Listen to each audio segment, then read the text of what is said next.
Neylersen, sadece güllerin arasında da çarpsın.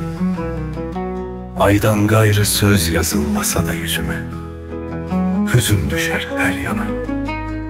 Bir güzel yağmur da yağsa, gök yıkanıp rengarenk süslense, sevincin yaşları da düşse gözlerden, bir yıldırım çarpar sonra.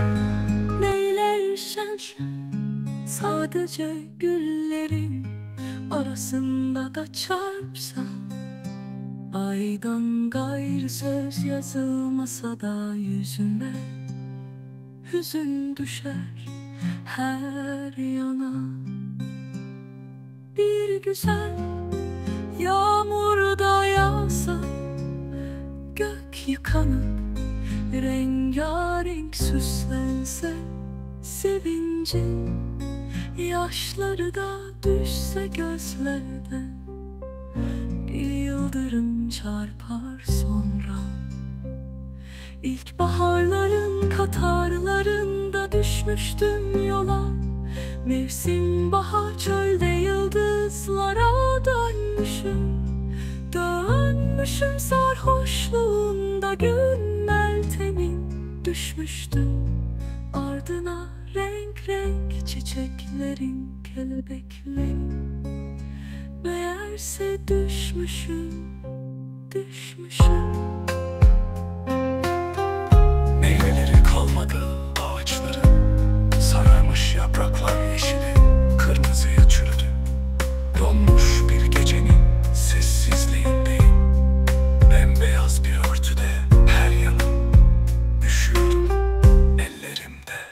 Hak etmedim büyük önüme, kabuğundan sıyırdığın patlayıcıların ile, kurşunlarınla karşılaşmaya gelmeyeceğim. Belki onca hıncını bir sefere çıkarırsın, vurursan kendini, yüreğim acır, yazıktır.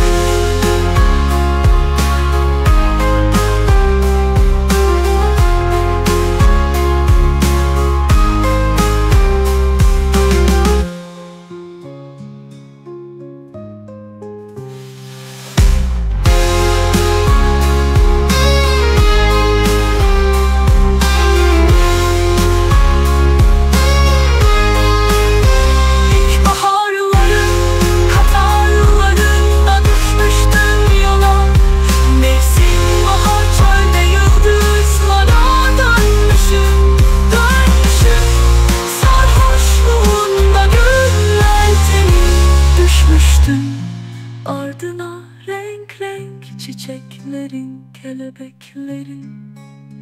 Meğerse düşmüşüm, düşmüşüm. Meyveleri kalmadı ağaçların, sararmış yapraklar yeşile, kırmızıya çürüdü. Donmuş bir gecenin sessizliğindeyim, bembeyaz bir örtüde her yanım, üşüyorum ellerimde. Hak etmediğim büyük önümü, kabuğundan sıyırdığım patlayıcıların ile, kurşunlarınla karşılaşmaya gelmeyeceğim. Belki onca hıncını bir sefere çıkarırsın, vurursan kendini, yüreğim acır, yazıktır.